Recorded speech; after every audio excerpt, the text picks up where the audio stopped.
3 days later, his father arrived with 50 warriors at dawn. She sheltered a wounded Comanche boy. Sarah Mitchell stood at her kitchen window watching the sun begin its slow descent toward the western horizon. The Texas sky was painted in shades of orange and pink, beautiful in a way that still caught her breath even after all these years. She wiped her flour-covered hands on her apron and sighed. The bread dough would need another hour to rise before she could bake it for tomorrow. It was 1867, and Sarah had been living alone on this small ranch for 2 years now. Her husband Thomas had died from a fever that swept through the area, taking several good people with it. Everyone in town had expected her to sell the land and move back east to live with relatives, but Sarah was stubborn. Thomas had loved this land, had worked himself nearly to exhaustion clearing it and building their cabin. She wasn't about to give up on his dream just because he was gone. The ranch wasn't much to look at. A modest cabin with 2 rooms, a small barn that housed her milk cow and 2 chickens, and about 20 acres of land where she grew vegetables and corn. It was hard work for one person, especially a woman, but Sarah had grown strong over the years. Her hands were calloused now, and her face had been touched by the sun despite her bonnet. She was 28 years old, but felt much older some days. The nearest settlement was 5 miles away, a small town called Cedar Creek with maybe 40 families. Sarah went there once a week to trade her eggs and vegetables for supplies she couldn't make or grow herself. The people were kind enough, though she could see the pity in their eyes. Poor Sarah Mitchell, alone on that ranch, too proud to accept that a woman needs a man to survive out here. But Sarah was managing just fine, thank you very much. She had her garden, her animals, and her books. Thomas had been a reading man, and he'd left her a small collection of novels and poetry that she treasured. In the evenings, she would read by candlelight, letting the words carry her away from the loneliness that sometimes crept in after dark. The war back east had ended 2 years ago, but its effects were still being felt even out here in Texas. Men had come home changed, if they came home at all. The country was trying to heal, trying to figure out what came next. But out here on the frontier, there was another conflict that showed no signs of ending. The Comanche people had lived on these lands for generations, and they weren't happy about settlers like Sarah and Thomas claiming pieces of it for themselves. Sarah tried not to think too much about the Comanche. The men in town spoke of them with fear and hatred, telling stories of raids and violence. Sarah had never seen a Comanche herself, though she'd heard the distant sound of their horses once or twice. She kept her husband's rifle loaded by the door, just in case, but she hoped she'd never have to use it. As the light began to fade, Sarah decided to check on her fence line down by the creek before it got too dark. One of the posts had been looking loose lately, and she didn't want her cow wandering off in the night. She grabbed a hammer and some nails, tucked them into her work apron, and headed out. The walk to the creek took about 15 minutes. Sarah loved this part of her property. The water ran clear and cold over smooth stones, and cottonwood trees provided shade in the brutal summer heat. She'd spent many peaceful afternoons here with Thomas, planning their future, talking about the children they hoped to have someday. Sarah was examining the fence post, testing its stability, when she heard it. A low, pained sound, almost like an animal in distress. She froze, her heart suddenly pounding. The sound came again, from somewhere in the brush near the creek bed. Every instinct told her to run back to the cabin, to grab the rifle, to ride to town for help. But something else pulled at her, something she couldn't quite name. That sound wasn't an animal. It was human. Someone was hurt. Sarah moved slowly toward the sound, pushing aside the low-hanging branches of a willow tree. What she saw made her stop breathing for a moment. A boy lay crumpled on the ground, his dark skin covered in dust and blood. He couldn't have been more than 14 years old. His long black hair was matted with dirt, and his buckskin clothing was torn. But what made Sarah's breath catch wasn't his appearance. It was the terrible wound in his shoulder, bleeding freely, and the dead horse lying a few feet away. He was Comanche. She knew it instantly from his clothing and the way his hair was styled. This was exactly what everyone in town had warned her about. But as she stood there, frozen between fear and something else, the boy's eyes fluttered open and met hers. Sarah had expected to see hatred or aggression. Instead, she saw what she'd seen in the eyes of wounded soldiers during the war, what she'd seen in Thomas's eyes during his final days. She saw pain. She saw fear. She saw a child who thought he was going to die. The boy tried to move, to reach for something, probably a weapon, but the effort made him cry out in pain. Fresh blood seeped from his shoulder wound. Sarah could see now that it was a bullet wound, the kind made by a rifle. Someone had shot this boy and left him here to die. Every reasonable thought in Sarah's head screamed at her to leave, to run, to protect herself. The boy's people might be nearby. If anyone from town found out she'd even seen a Comanche and didn't report it, there would be trouble. And if she helped him, if anyone discovered that, she could lose everything. But Sarah found herself moving forward instead of backing away. She knelt beside the boy and he flinched, trying weakly to push her away. She held up her hands, showing they were empty, trying to make her face calm and gentle. "I'm not going to hurt you," she said softly, even though she knew he couldn't understand her words. "Let me look at that wound." The boy was too weak to resist as Sarah carefully examined his shoulder. The bullet had gone clean through, which was a mercy. She'd seen enough wounds during the war years to know that bullets left inside caused infection and death more often than not. But he'd lost a lot of blood and the wound needed to be cleaned and bandaged quickly. Sarah made a decision that she knew might change everything. She couldn't leave a child to die alone, no matter who he was or where he came from. Thomas had always said she had too soft a heart, but he'd loved that about her. She hoped he would understand what she was about to do. "Can you walk?" she asked, knowing he wouldn't understand but hoping her tone would convey meaning. She gestured toward her cabin, then to him, trying to show she wanted to help him move. The boy watched her with wary, pain-filled eyes. He said something in his own language, words that sounded both strange and somehow beautiful to Sarah's ears. Then, with great effort, he nodded. It took nearly 30 minutes to get back to the cabin, with the boy leaning heavily on Sarah's shoulder. He was surprisingly light, all lean muscle and bone, and she could feel him trembling with effort and pain. Twice he nearly collapsed, and Sarah had to hold him up with all her strength. She couldn't take him into the house. If anyone came by unexpectedly, there would be no explaining a Comanche boy in her cabin. Instead, she helped him into the barn, settling him in an empty stall on a pile of clean hay. A cow looked at them with mild curiosity but went back to chewing her cud. Sarah ran back to the house and gathered what she needed. Clean cloths, her precious bottle of whiskey that Thomas had been saving for a special occasion, needle and thread, bandages she'd made from old sheets. Her hands shook as she worked, part fear and part something else. What was she doing? This was madness. But when she returned to the barn and saw the boy lying there, his young face tight with pain, she knew she couldn't do anything else. She knelt beside him and began to clean the wound. The boy bit down on a piece of leather she gave him, his body going rigid as the whiskey burned through the damaged flesh, but he didn't cry out. Sarah worked as gently and quickly as she could, just as she'd done for wounded men during the war. She stitched the worst parts of the torn skin, talking softly the whole time, not caring that he couldn't understand. Her voice seemed to calm him somehow. When she finally wrapped clean bandages around his shoulder and tied them securely, the boy's eyes had closed. His breathing was shallow but steady. Sarah sat back on her heels, suddenly exhausted. What had she just done? She was sheltering a Comanche warrior, well, a boy, but still. If his people came looking for him, if the men from town somehow found out, the consequences would be severe. But as she looked at his young face, peaceful now in unconsciousness, Sarah felt a strange certainty. She'd done the right thing. Whatever came next, at least she'd done this one right thing. She brought a blanket from the house and covered him gently.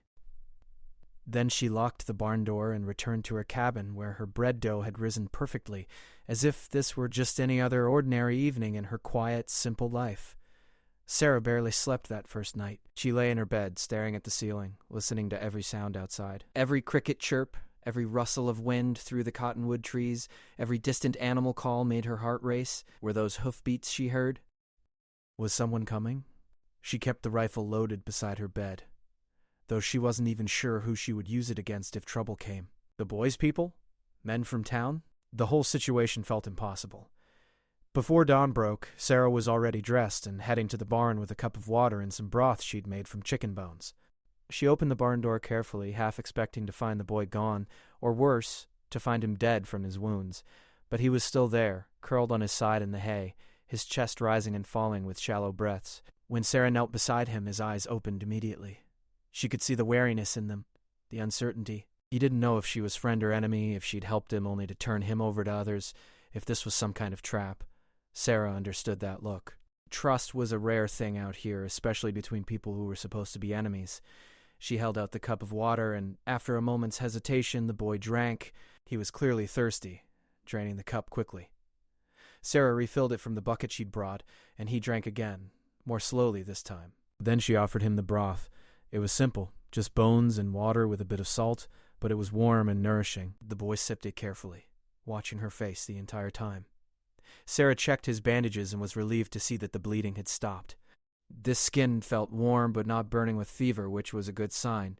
She'd seen too many men die from infected wounds, their bodies burning up from the inside. She said a silent prayer that this boy would be spared that fate.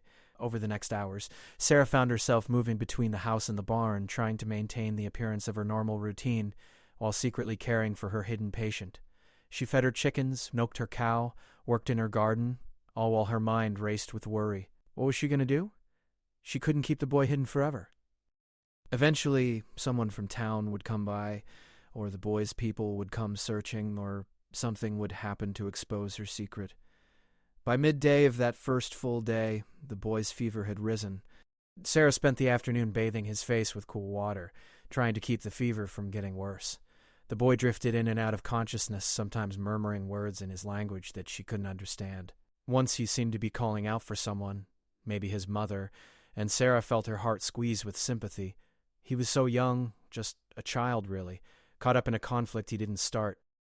That evening, as Sarah sat beside him in the fading light, the boy's eyes opened and seemed clearer than before. He looked at her for a long moment, then placed his hand over his heart and said something that sounded like Tachi. He repeated it, pointing to himself. Sarah realized he was telling her his name. Tachi, she repeated, and the boy nodded. Then he pointed to her, his eyebrows raised in question. Sarah, she said, pointing to herself. My name is Sarah. The boy tried to repeat it, but it came out differently in his accent. Still, Sarah smiled, and to her surprise, the boy's lips twitched in what might have been the beginning of a smile, too. It was a small moment, but it felt significant. They had shared name. They were no longer just stranger and enemy. They were Sarah and Tachi. The second day brought more challenges. Sarah woke to the sound of horses and voices on the road near her property. Her heart nearly stopped. She ran to the window and saw 3 men from town riding past, probably heading out to hunt or check on their own properties. They didn't stop, didn't even glance toward her cabin, but Sarah felt shaken for hours afterward. How easily her secret could be discovered. How thin the thread was that she walked upon. When she brought food to Tachi that morning, she found him trying to sit up. He was clearly in pain, but there was determination in his young face. Sarah gently pushed him back down, shaking her head. She didn't need to speak his language to communicate that he needed to rest, to let his body heal. Tachi looked frustrated, but didn't fight her. As the day progressed, Sarah found herself spending more time in the barn. She brought her mending with her, sitting on an overturned bucket while she sewed, and Tachi watched her with curious eyes. The silence between them was comfortable somehow. Sarah found herself talking to him, even though she knew he couldn't understand most of what she said. She told him about Thomas, about how they'd met back east and decided to start a new life in Texas. She told him about the challenges of the first years, the hard work, the small victories. She told him about the fever that took Thomas, how she'd sat beside him for 3 days watching him slip away, powerless to stop it. Tachi listened, his dark eyes never leaving her face, and Sarah had the strange feeling that maybe he understood more than just her words. Maybe he understood her loneliness, her grief, her determination to keep going despite everything. On the second afternoon, Sarah decided to teach Tachi a few words of English. She pointed to objects around the barn and said their names slowly. Water, hay. Horse. She pointed to her cow. Cow. Tachi repeated the words, his pronunciation awkward but earnest. Then he began teaching her words in his language. She learned that water was something that sounded like pia, and that horse was puku. The words felt strange in her mouth, but Sarah practiced them carefully. Through gestures and simple drawings in the dirt floor of the barn, Tachi managed to tell Sarah his story. He'd been out with a hunting party, young men learning the skills they would need to provide for their people. They'd encountered a group of buffalo hunters, white men who shot first and asked questions later. There had been a fight, shots fired, chaos. Tachi had been hit and separated from his group. His horse had carried him for miles before finally collapsing. He'd thought he was going to die alone, and then this strange white woman had found him. Sarah felt anger rise in her chest as she understood his story. A boy out learning to hunt, shot by men who probably never even paused to see how young he was. This was the reality of the frontier, she supposed. Fear and violence breeding more fear and violence. An endless cycle that nobody seemed to know how to break. That night, Sarah brought Tachi a real meal. Not just broth, but cornbread and some stewed vegetables from her garden. She'd even added a little honey to the cornbread, a luxury she rarely allowed herself. Tachi ate slowly, savoring each bite. and Sarah realized he probably hadn't eaten properly in days, even before he was shot.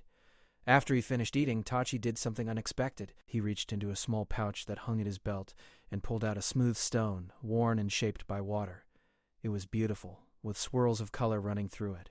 He held it out to Sarah. She shook her head, trying to give it back. "No, you should keep it," she said. But Tachi was insistent, pressing the stone into her palm and closing her fingers around it. He spoke words she didn't understand, but his meaning was clear. It was a gift, a thank you, maybe the only thing of value he had to give her right now. Sarah felt tears prick her eyes. She closed her hand around the stone, feeling its smoothness, its weight. "Thank you," she whispered. "Thank you, Tachi." By the third day, Tachi's fever had broken completely, and color was returning to his face. He was able to sit up without Sarah's help, though he still winced when he moved his shoulder. Sarah changed his bandages and was pleased to see that the wound was healing cleanly with no signs of the infection she'd feared. Tachi seemed restless that morning. He kept looking toward the barn door, listening intently to sounds outside. Sarah brought him breakfast, the last of her cornbread with honey spread thick on top. She'd noticed how much he'd enjoyed it the night before. As they shared this simple meal sitting together in the quiet barn, with morning light streaming through the cracks in the walls, Sarah felt a strange peace. She'd spent 2 years alone, speaking to no one but herself and her animals. Now here she was, sharing breakfast with a Comanche boy, communicating through gestures and broken words, and somehow feeling less lonely than she had in months. It was absurd. It was dangerous. It was perhaps the most foolish thing she'd ever done, but it also felt right in a way she couldn't fully explain. After breakfast, Tachi insisted on standing. Sarah helped him to his feet, and though he swayed slightly, he managed to stay upright. He took a few careful steps, testing his strength. Sarah could see the warrior he would become someday in the set of his shoulders, the determination in his eyes. But right now, he was still just a boy, wounded and far from home. That afternoon, as Sarah worked in her garden, she kept glancing toward the barn. Everything seemed normal. The chickens scratched in the dirt. Her cow grazed peacefully in the small pasture. The sun shone warm on her back. But Sarah couldn't shake a growing feeling of unease. Something was coming. She could feel it in her bones, the way animals sense a storm before it arrives. That evening, when she brought Tachi his supper, she found him sitting up straight, his body tense. He spoke to her urgently in his language, pointing to his ear, then to the distance. Sarah didn't understand his words, but she understood his fear. "What is it?" she asked. "What do you hear?" Tachi grabbed her arm gently, his eyes intense. He spoke again, more slowly, as if hoping she might understand through sheer force of will. Then he pointed to himself, then to the horizon, then held up his fingers. Many fingers. Many people. Sarah's blood ran cold. His people. They were coming for him. They would be here soon, probably by dawn. She looked at this boy she'd saved, this enemy she'd sheltered and fed and cared for, and realized that the real test was just beginning. Everything up until now had been the easy part. Tomorrow, when 50 Comanche warriors arrived at her door, she would face the consequences of her choice. And she had no idea if she would survive to see another sunset. Sarah didn't sleep at all that night. She sat in her wooden chair by the window, wrapped in a quilt, watching the darkness slowly fade into the gray light of early morning. Her rifle lay across her lap, though she wasn't sure what good it would do against 50 warriors. Her hands trembled slightly, and she kept them wrapped around a cup of now-cold coffee, just to have something to hold on to. She thought about running. She could saddle her horse, take what supplies she could carry, and ride hard toward town. She'd be safe there, surrounded by other settlers, protected by men with guns. But what would happen to Tachi? Would his people think she'd betrayed him? Would they burn her cabin in revenge? And more than that, something inside Sarah refused to run. This was her land, her home. She'd already lost so much. She wouldn't lose this, too. As the first hints of pink touched the eastern sky, Sarah heard it. The sound started as a low rumble like distant thunder, but she knew it wasn't a storm. It was horses, many horses, moving together in a way that spoke of purpose and discipline. Her heart began to pound so hard she could feel it in her throat. She stood on shaky legs and moved to the window, pulling back the curtain just slightly. What she saw made her breath catch in her chest. They emerged from the morning mist like spirits, dozens of riders on horseback spreading out in a wide semicircle around her property. The horses were beautiful, painted and solid-colored, standing perfectly still as if they'd been carved from stone, and the men on them were equally still, watching her cabin with an intensity that made Sarah's skin prickle. She counted quickly. 40, 50, maybe more. All warriors, all armed with rifles, bows, lances. They wore their hair long, some with feathers woven in, others with leather bands. Their faces were painted in patterns Sarah didn't understand, and their bodies sat straight and proud on their horses. This wasn't a raiding party. This was an army. At the center of the formation, mounted on a magnificent paint horse, with brown and white markings, sat a man who could only be a chief. He was older than the others, perhaps in his 40s, with deep lines carved into his face by years of sun and wind and hardship. He wore more elaborate clothing than the others, with intricate beadwork and fringe, and he carried himself with an authority that needed no words to convey. Sarah knew with absolute certainty that this was Tachi's father. The chief's eyes were fixed on her cabin, and even from this distance Sarah could feel the weight of his gaze. It was the look of a father searching for his son, mixed with the wariness of a leader protecting his people. Sarah's mind raced. What should she do? Should she go out? Should she wait for them to approach? Did she call out? Before she could decide, she heard a sound behind her. She turned to find Tachi standing in her cabin doorway, having let himself in from the barn. He'd managed to pull on his torn shirt, though his shoulder was still heavily bandaged. His face was pale, and he swayed slightly on his feet, but his eyes were clear and determined. Tachi, you shouldn't be up, Sarah said, moving toward him, but the boy held up his hand to stop her. He looked at her for a long moment, his young face serious beyond his years. Then he spoke, words she still couldn't fully understand, but his tone was gentle, almost apologetic. He placed his hand over his heart, then reached out and briefly touched her hand. It was a gesture of gratitude, of respect, of goodbye. Sarah understood. He was telling her that he had to go to them, that he had to face his father and his people. But he was also telling her something else. He was asking her to trust him, to trust that what happened next wouldn't end in her death. Sarah took a deep breath, trying to steady her racing heart. She looked at this boy she'd saved, this enemy who'd become something like a friend in just 3 short days, and she made her choice. If she was going to face this, she would do it with courage and honesty. She would not hide. She would not lie. All right, she said softly, even though he couldn't understand all her words. Let's go together. Tachi's eyes widened slightly, and he shook his head, clearly trying to tell her to stay inside, to stay safe. But Sarah was already moving toward the door, straightening her shoulders, lifting her chin. If these were to be her last moments, she would face them standing tall. She opened the cabin door, and the morning air rushed in, cool and fresh. The sun was just breaking over the horizon now, painting the sky in brilliant shades of orange and gold. It would have been beautiful if Sarah hadn't been so terrified.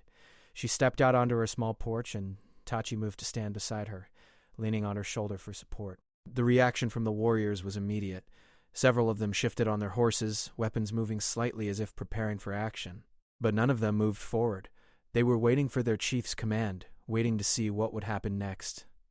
Sarah's legs felt like they might give out beneath her, but she forced herself to take a step forward, then another. Tachi walked with her, his weight against her side, his breathing labored from the effort. Together, they moved slowly across the yard toward the assembled warriors. As they got closer, Sarah could see the faces of the men more clearly. Some were young, barely older than Tachi himself. Others were seasoned warriors with scars that told stories of battles and survival. But all of them watched with the same intense focus, the same readiness for whatever might come next. The chief remained perfectly still on his horse, watching as his son and this white woman approached. Sarah couldn't read his expression. His face seemed carved from granite, showing nothing of what he might be thinking or feeling. It was the face of a man who'd learned long ago not to reveal his emotions, not to show weakness or uncertainty. When Sarah and Tachi were about 20 feet away, they stopped. Sarah didn't know what else to do. She stood there, supporting the injured boy, facing down 50 armed warriors, and waited. The silence stretched out, broken only by the soft sounds of horses shifting their weight, and the morning birds beginning their songs. Then the chief moved. He swung down from his horse in one fluid motion, his movements graceful despite his age and the heavy clothing he wore. His feet touched the ground without a sound, and he began to walk toward them. Sarah felt every muscle in her body tense. This was it. Whatever was going to happen would happen now. The chief stopped a few feet away, and Sarah got her first good look at his face. He had the same dark eyes as Tachi, the same strong cheekbones and proud bearing. But where Tachi's face still held the softness of youth, this man's face was all hard edges and stern lines. He looked at his son first, his eyes traveling over the bandaged shoulder, the pale skin, the way Tachi leaned on Sarah for support.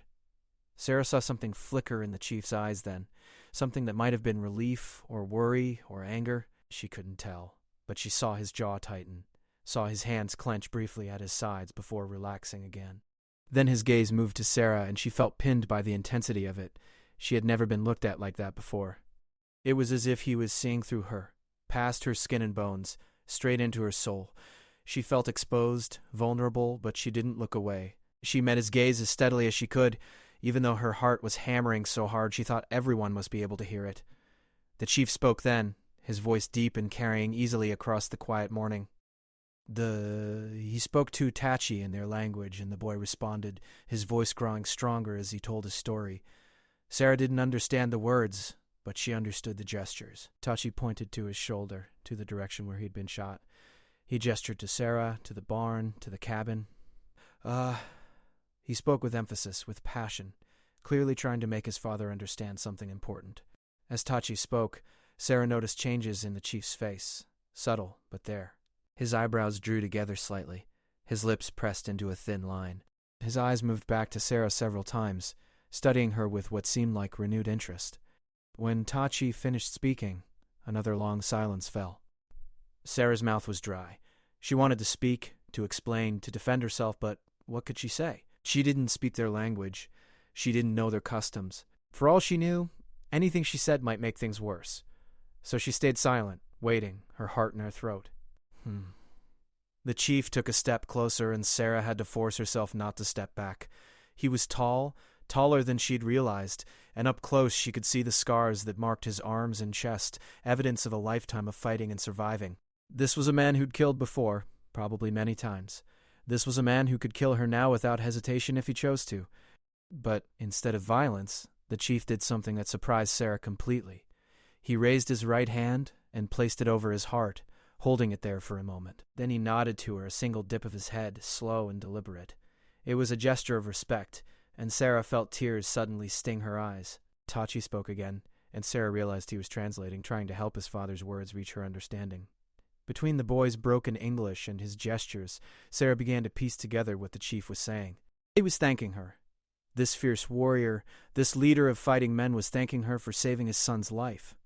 He was telling her that among his people, such an act created a bond, a debt that must be honored. He was saying that she had shown courage and kindness when she had no reason to do so, when every voice of sense and safety must have told her to leave his son to die. The chief reached into a pouch at his belt and pulled out something wrapped in soft leather. He unwrapped it carefully, revealing a beautiful piece of beadwork, a small pouch decorated with intricate patterns in blue and white and red. The beads caught the morning light, shimmering like tiny jewels. Sarah had never seen anything so beautiful. He held it out to her, and Sarah took it with trembling hands. The leather was soft as butter, worn smooth by many touches. The beadwork must have taken someone hours, maybe days, to create. It was clearly valuable, clearly important, and the chief was giving it to her. Through Tahachi's halting translation, the chief continued speaking. He was making a promise, Sarah realized. He was saying that she and her land would be under their protection. No warrior from his band would harm her or her property. They would watch over her from a distance, ensure her safety. It was an incredible offer, unprecedented in a time when settlers and Comanche were supposed to be enemies. Sarah didn't know what to say. Thank you seemed inadequate for what was happening here. She clutched the beaded pouch to her chest and nodded, hoping her face showed the gratitude and respect she felt. The chief watched her for another moment, then turned back to his son. What happened next was clearly a private moment between father and son. The chief placed both hands on Tachi's shoulders, careful of the injured one, and spoke quietly. Tachi responded, and Sarah saw tears glisten in the boy's eyes. The chief pulled his son into a gentle embrace, and Sarah had to look away, feeling like she was intruding on something sacred. When they separated, Tachi turned to Sarah. He took her hand and squeezed it gently, saying something in his language that sounded like a blessing or a prayer. Then he smiled at her, a real smile that lit up his whole face, and Sarah found herself smiling back despite her tears. The chief helped his son toward the paint horse, lifting him carefully onto its back. Tachi settled into position, and his father mounted behind him, holding his son steady. The other warriors began to turn their horses, preparing to leave. Sarah stood in her yard, still holding the beaded pouch, watching as the warriors formed up. The sun was fully up now, bright and warm on her face. She felt like she was in a dream, like none of this could possibly be real. As the group began to move away, Tachi turned and raised his hand in farewell. Sarah lifted her own hand, waving back. She stood there, motionless, as the warriors rode away, disappearing back into the landscape as mysteriously as they'd appeared. Within minutes they were gone, leaving only the sound of the wind and the morning birds and Sarah's own ragged breathing. Sarah's legs finally gave out, and she sank to her knees in the dirt of her yard. She was alive. Somehow impossibly she was alive. And more than that, something extraordinary had just happened. In a world torn by hatred and violence, there had been a moment of understanding, of respect, of honor between enemies. Sarah looked down at the beaded pouch in her hands and began to cry. Sarah sat in the dirt for a long time after the warriors disappeared. Her hands still clutched the beaded pouch, and she stared at it through tears she couldn't quite explain. They were tears of relief, certainly. She'd survived an encounter that should have ended very differently. But they were also tears of something else, something deeper. In those brief moments with the chief, with Tachi, she'd felt a connection that transcended the barriers of language and culture and conflict. It was a glimpse of what the world could be if people chose understanding over hatred. Eventually, Sarah pulled herself to her feet. Her legs were shaky, and she realized she was exhausted down to her bones. The last 3 days of stress and fear and worry had taken their toll. She walked slowly back to her cabin, still holding the pouch like a treasure. Inside, everything looked exactly as she'd left it. A cold coffee sat on the table. Her rifle leaned against the wall. But somehow everything felt different, as if the whole world had shifted slightly while she wasn't looking. Sarah made herself fresh coffee and sat at her small table, turning the beaded pouch over in her hands. The craftsmanship was extraordinary. Each tiny bead was perfectly placed, creating patterns that seemed to tell a story she couldn't quite read. She wondered who had made it. Perhaps Tachi's mother, sitting by a fire on some distant evening, her fingers working with patient skill. The thought made Sarah feel connected to another woman she'd never meet, someone who loved the same boy Sarah had cared for these past 3 days. The day passed in a strange haze. Sarah tried to return to her normal routine, feeding her chickens, working in her garden, but her mind kept drifting back to the morning's events. She kept expecting to wake up and find it had all been a dream, but the beaded pouch was real, sitting on her table where she could see it, proof that the impossible had actually happened. That evening, as the sun began to set, Sarah noticed something that made her pause. Near the edge of her property, where the grassland met the tree line, she saw movement. Her heart jumped, but then she realized what it was. A deer, already cleaned and prepared, hanging from a low branch. Sarah hadn't put it there. She walked closer and saw that someone had done expert work, the kind of butchering that wasted nothing and showed deep respect for the animal. It was a gift. The Comanche were already keeping their promise, watching over her, providing for her. Sarah felt a warmth spread through her chest. She took the deer down and carried it back to her cabin, grateful for the meat that would sustain her through many meals. That night she cooked venison for the first time in months, and it was delicious. Over the next few weeks, more gifts appeared. Sarah would wake to find firewood neatly stacked by her cabin, cut to perfect lengths. Once she discovered that a section of her fence that had been sagging was repaired, the posts set deep and true. Another time she found fresh water gourds by her well, the kind she'd seen traders sell but could never afford. Each gift was left silently, without fanfare or expectation of thanks, and each one touched Sarah's heart. She began to feel less alone. Even though she never saw her mysterious protectors, she knew they were there, watching from a distance, keeping her safe. It was a strange comfort, but a real one nonetheless. For the first time since Thomas died, Sarah felt like part of something larger than herself. But not everyone in Cedar Creek was pleased with Sarah's good fortune. About 3 weeks after the warriors' visit, Sarah made her regular trip to town to trade her eggs and vegetables. She noticed immediately that something was different. People who usually greeted her warmly now looked away. Conversation stopped when she approached. At the general store, old Mr. Peterson, who'd always been kind, served her with unusual coldness. Sarah finally cornered Mrs. Henderson, a widow like herself who'd always been friendly. "What's going on?" Sarah asked quietly. "Why is everyone acting strange? Mrs. Bay..." Henderson looked uncomfortable. She glanced around to make sure no one was listening, then leaned close. "There's talk, Sarah." "About you and the Comanche?" "Some men were out hunting last month and saw warriors at your place. A whole band of them. They say you were standing there talking to them like old friends." Sarah's stomach dropped. Of course someone had seen. In this vast, empty land, There were always eyes watching. I can explain, she started, but Mrs. Henderson held up her hand. I don't need explanations, dear. I know you. You've got a good heart, maybe too good for this hard country. But others don't see it that way. They're saying you've made some kind of deal with the Indians, that you're helping them spy on the settlement, that you're a traitor. The word hit Sarah like a slap. That's not true. I would never... I know that, Mrs. Henderson said firmly. But you need to be careful. There's some men, hot-headed ones, talking about paying you a visit, making sure you understand where your loyalties should lie. Sarah left town that day with her supplies and a heavy heart. She'd known there might be consequences to her choices, but she hadn't fully considered how her neighbors might react. These were people she'd lived among for years, people who'd brought food when Thomas died, people she'd helped in return. And now, they thought she was a traitor. That night, Sarah couldn't sleep. She lay in bed thinking about what Mrs. Henderson had said.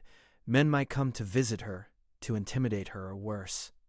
She thought about leaving, packing up, and moving somewhere new where nobody knew her story. But where would she go? This was her home. This land held Thomas's memory, held years of her sweat and tears and hopes. She wasn't ready to abandon it. 2 days later, the visit came. Sarah was in her garden when she heard horses approaching.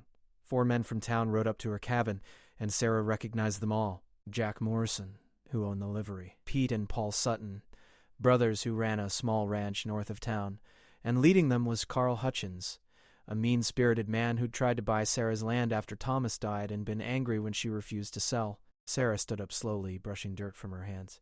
Her rifle was in the cabin, too far to reach. She was alone and unprotected, facing 4 armed men who didn't look friendly. "Afternoon, gentlemen," Sarah said, keeping her voice steady. "What brings you out this way?" Carl Hutchins swung down from his horse and the others followed. He was a big man, thick through the chest and shoulders, with small eyes and a mouth that seemed permanently set in a sneer. "We've come to have a talk with you, Mrs. Mitchell. About your friends."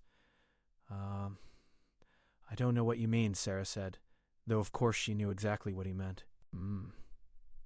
"Don't play dumb with us," Carl said, stepping closer. "You were seen. 50 Comanche warriors at your door, and you standing there chatting like it was a church social. You want to explain that?" Sarah considered lying, but what would be the point? These men had made up their minds already. "I helped a wounded boy," she said simply. "His people came to get him. That's all." "That's all?" Pete Sutton laughed, but it wasn't a friendly sound. "Lady, you don't help the enemy, you shoot them.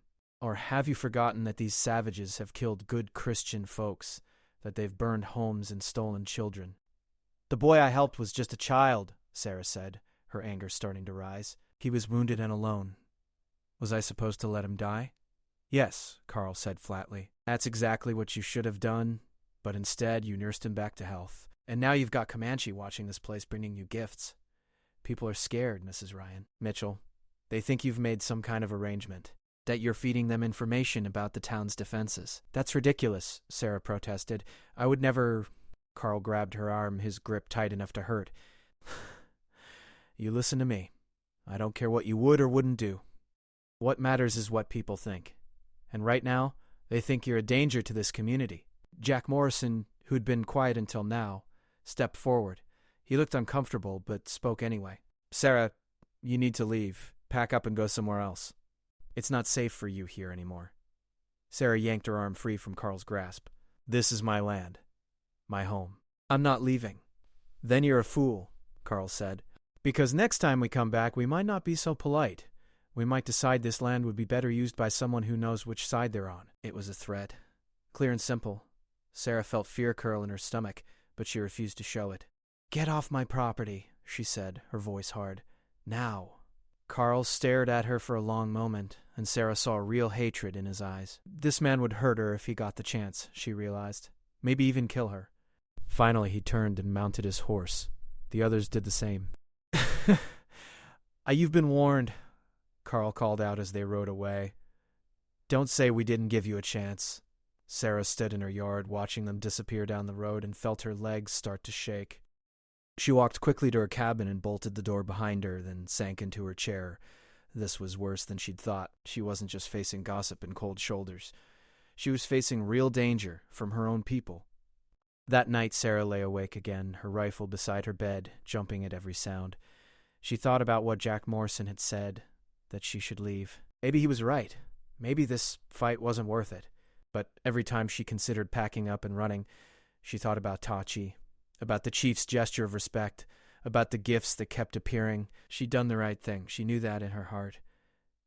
Did doing the right thing mean she had to lose everything? The next morning, Sarah woke to find more firewood stacked by her door. But this time there was something else. A single eagle feather placed carefully on top of the wood. Sarah picked it up, turning it in the morning light. It was beautiful, the kind of feather that was considered sacred, she'd heard. It was another gift, but it felt like more than that. It felt like a message. You are not alone. We are watching. Sarah tucked the feather into the beaded pouch she now carried with her always and felt her resolve strengthen. She would not run. She would not abandon her home or betray the trust the Comanche had placed in her. Whatever came next, she would face it. She'd survived losing Thomas, survived 2 years alone on this harsh land, survived a confrontation with 50 warriors. She could survive angry men from town too.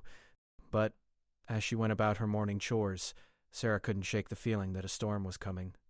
The encounter with Carl and his friends was just the beginning. Things were going to get worse before they got better, if they ever got better at all. She'd become a bridge between two worlds, and bridges, she knew, often got walked on from both sides. Still, when Sarah looked at the eagle feather, when she touched the soft leather of the beaded pouch, she felt something she hadn't felt in a long time. She felt hope. Hope that maybe, just maybe, there was another way forward. A way that didn't require hatred and violence. A way where a white woman and a Comanche boy could simply be two human beings helping each other survive. It was a fragile hope, as delicate as the feather she carried. But it was real, and Sarah clung to it with everything she had. The weeks following Carl Hutchins's visit were tense ones for Sarah. She continued her routine, tending her garden, caring for her animals, but she did so with constant vigilance. She kept her rifle closer now, always within reach. At night, she pushed her heavy dresser against the door before sleeping, though she rarely slept deeply anymore. Every sound made her eyes snap open, her heart racing as she wondered if this was the night Carl and his friends would return. The gifts from her unseen protectors continued. Fresh game appeared regularly, always cleaned and ready. Once she found a beautiful woven basket filled with wild herbs that she recognized as medicinal plants. Someone was not just watching over her, but truly caring for her well-being. It gave Sarah strength during those difficult days when she felt most alone and frightened. Her trips to town became less frequent and more uncomfortable. The cold shoulders had turned to outright hostility. Children who used to wave at her now hid behind their mothers' skirts. Men spat on the ground as she passed. Only a few people, like Mrs. Anderson, still treated her with kindness, and even they did so quietly, not wanting to draw attention to themselves. One afternoon, about 2 months after the warriors' dawn visit, Sarah was returning from town with her meager supplies when she saw smoke rising in the distance. Her heart clenched. That smoke was coming from the direction of a ranch. I would be so happy, she urged her horse into a gallop, fear making her reckless on the rough trail. When she arrived, she found her worst fears realized, but not in the way she'd expected. Her barn was untouched, her cabin stood whole, but her vegetable garden had been trampled, completely destroyed. Every plant she'd carefully tended, every row she'd weeded and watered through the hot summer, was crushed into the dirt. Wagon wheels had been deliberately driven through it over and over, leaving deep ruts in the earth. Sarah stood at the edge of the destruction and felt something break inside her. This garden had been her pride, her sustenance, her connection to the life she and Thomas had planned together, and someone had destroyed it out of pure spite. She knew, without being told, that Carl Hutchins was behind this. It was a message, a warning of what could happen if she didn't leave. For the first time since Thomas died, Sarah allowed herself to truly cry. She sank down right there in the ruined earth and sobbed, great heaving cries that came from deep in her chest. She cried for her garden, for her loneliness, for the unfairness of it all. She'd done nothing but show mercy to a wounded child, and this was her punishment. When the tears finally stopped, Sarah felt hollow inside. She sat there as the sun moved across the sky, too exhausted and heartbroken to move. That's where she was when she heard the sound of a horse approaching. She didn't even have the energy to be afraid. Let them come, she thought bitterly. Let them finish what they started. But when she looked up, she saw it wasn't Carl Hutchins or any man from town. It was a Comanche warrior riding slowly toward her with his hands visible and empty, showing he meant no harm. He was young, perhaps in his 20s, and his face was serious as he approached. He stopped his horse a respectful distance away and dismounted. The warrior walked to the edge of the destroyed garden and looked at it for a long moment. Then he looked at Sarah, still sitting in the dirt with tears on her face, and she saw anger flash in his eyes. Not anger at her, but anger for her. He understood immediately what had happened here. He spoke in his language, words Sarah couldn't understand, but his tone was gentle. He reached down and offered her his hand. Sarah hesitated only a moment before taking it, letting him pull her to her feet. He steadied her when she swayed, then gestured for her to wait. He mounted his horse and rode away quickly, disappearing into the distance. Sarah stood there, confused and alone once more. Had that really just happened? Or was she so tired and grief-stricken that she'd imagined it? But no, the hoof prints were there in the dirt, real and fresh. She walked slowly back to her cabin and sat on the porch, too drained to do anything else. An hour later, Sarah heard horses again. Multiple horses. Her exhaustion disappeared in a flood of fear. Had the warrior gone to bring others? Was this finally the end? She grabbed her rifle and stood, preparing to defend her home even though she knew it was hopeless. But what appeared was not what she expected. 6 Comanche warriors rode toward her property, and behind them they pulled a trevase loaded with something. They approached slowly, peacefully, and Sarah lowered her rifle in confusion. The young warrior from earlier was among them, and he nodded to her in greeting. The men dismounted and began unloading the trevase. Sarah watched in amazement as they pulled out vegetable plants, already grown and healthy, their roots carefully wrapped in damp cloth. There were tomato plants heavy with green fruit, bean plants climbing up small stakes, squash plants with broad leaves, even corn stalks that were nearly as tall as Sarah herself. The warriors worked quickly and efficiently, using tools they'd brought to prepare the trampled ground. They dug new rows, enriched the soil with something from leather pouches, and carefully transplanted each plant. It was clear they knew what they were doing. These were not just warriors, but farmers too, men who understood the earth and growing things. Sarah stood watching, tears flowing again, but this time they were different tears. She was witnessing something extraordinary. These men, who had every reason to hate settlers like her, were rebuilding what other settlers had destroyed. They were showing her a kindness that her own people had denied her. When they finished, the garden looked different than before, but alive and healthy. The warrior who'd found her earlier approached and spoke, gesturing to the plants and then to the sky. Through his gestures, Sarah understood. These plants would grow, they would provide food. She would not go hungry because of what had been done to her. Sarah wished desperately that she could speak their language, that she could tell them what this meant to her. Instead, she placed her hand over her heart, just as the chief had done, and bowed her head in respect and gratitude. The warriors nodded, mounted their horses, and rode away, leaving Sarah standing in her new garden, overwhelmed by their generosity. That evening, as Sarah watered her replanted garden, she made a decision. She would not be driven away by fear or hatred. She would stay on this land and live according to her own conscience. If that made her an outcast from her own people, then so be it. She would rather be alone with her integrity than accepted by people who would destroy a woman's garden out of spite. The seasons changed. Summer faded into autumn, and the plants the warriors had given Sarah thrived, providing more vegetables than she could use herself. She began preserving food for winter, her cellar filling with jars of tomatoes, beans, and squash. The gifts from her unseen protectors continued, and Sarah developed a system of leaving things in return. Bread she'd baked, preserves she'd made, small tokens of appreciation for their care. Then one crisp October morning, Sarah heard a single horse approaching. She went to her door and saw a rider she recognized immediately, even though he was much changed. Tachi sat tall on his horse, no longer the wounded boy she'd sheltered, but a young man growing into his strength. He was dressed more formally than before, and he carried himself with new confidence. Sarah rushed out to meet him, her face breaking into a genuine smile for the first time in months. Tachi dismounted and smiled back, and she could see the boy she'd known was still there in his eyes. "Sarah," he said carefully, her name pronounced much better than before. He'd been practicing his English. "Tahi," she replied, then tried the Comanche word for welcome that he'd taught her months ago. His smile widened at her effort. Through a mixture of his improving English and her few words of Comanche, along with many gestures, they managed to communicate. Tachi told her that his people were being pressured by soldiers to move to a reservation far from their traditional lands. Many of the bands were resisting, but the pressure was growing stronger. His father, the chief, had sent Tachi to tell Sarah that they would soon have to leave this area. Sarah felt her heart sink. She'd known this was coming. The stories from town had been clear. The government wanted all Comanche on reservations, wanted to open up their lands to more settlers, but knowing it was coming didn't make it easier to accept. These people who'd protected her, who'd shown her more kindness than her own neighbors, would soon be gone. Tachi reached into his saddlebag and pulled out something wrapped in soft deerskin. He handed it to Sarah, and she unwrapped it carefully.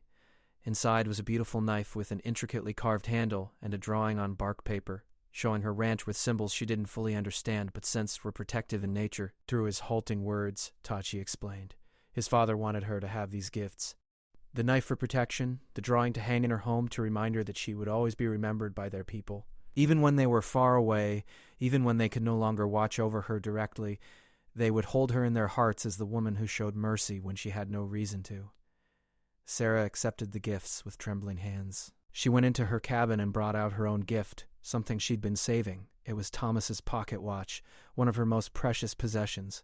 She pressed it into Tachi's hands, trying to explain that she wanted him to have it, to remember her by, to know that he'd changed her life in ways she could never fully express.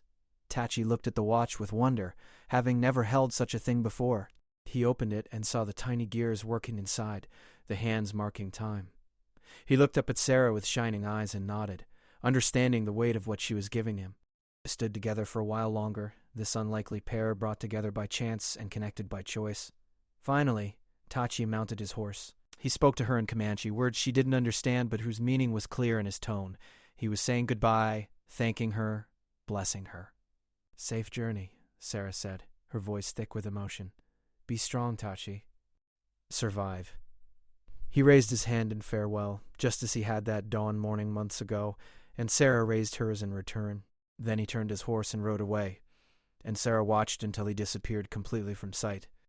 The years that followed were difficult ones. The Comanche were indeed forced onto reservations, their way of life systematically destroyed by a government that saw them only as obstacles to expansion. Sarah heard stories, terrible stories of disease and starvation on the reservations, of proud warriors reduced to depending on government rations that rarely came. In Cedar Creek, Sarah remained an outsider.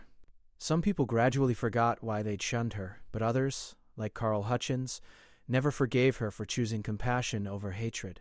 Sarah didn't care anymore. She'd learned that living with her own conscience was more important than living with others' approval. She grew old on her ranch, the land that Thomas had loved and that she'd fought to keep. Her hair turned gray, then white. Her hands became gnarled with arthritis. But she stayed strong, stayed independent, stayed true to the choice she'd made that day by the creek when she found a wounded boy. Sometimes in the evenings, Sarah would sit on her porch and hold the beaded pouch, the eagle feather, and the knife that Tachi's father had given her.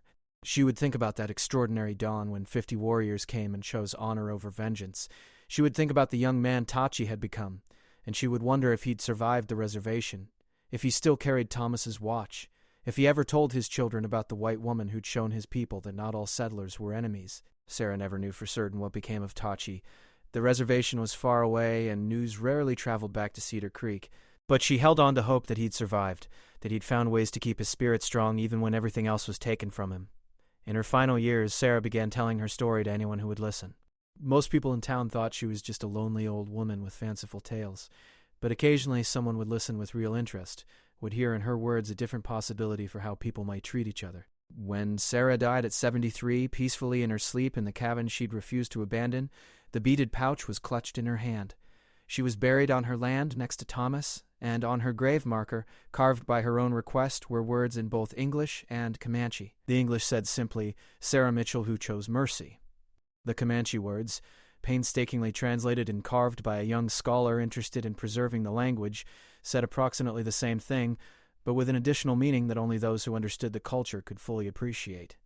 They named her as someone who saw the humanity in others, even across the deepest divides. Years later, during a time when people were finally beginning to acknowledge the injustices done to Native peoples, a historian researching Comanche oral traditions heard a story. It was about a white woman who sheltered a wounded boy, about a chief who honored her mercy, about a brief moment of peace and understanding in the midst of terrible conflict. The story had been passed down through generations, kept alive by a people who valued memory and honor. The historian eventually tracked the story back to Sarah's ranch, long abandoned but still standing. In the ruins, she found something remarkable, a child's drawing, protected in a leather pouch, showing a boy and a woman standing together. On the back, written in careful English letters, was one word: remember. The story of Sarah Mitchell and Tachi became part of the historical record then, a small but significant footnote in the larger tragedy of westward expansion. It stood as proof that even in the darkest times, even when cultures clashed and violence seemed inevitable, individual human beings could choose a different path. They could choose to see each other not as enemies but as people, not as threats but as children of the same earth, equally deserving of mercy and compassion. And perhaps most importantly, the story served as a reminder that the smallest acts of kindness can ripple forward through time in ways we can never predict. Sarah's choice to save one wounded boy didn't stop the forced relocation of the Comanche people. It didn't prevent the destruction of their way of life, but it did create a moment of genuine connection between two peoples, a moment that was remembered and treasured and passed down as evidence that another way had been possible, was still possible, if only more people had the courage to choose it.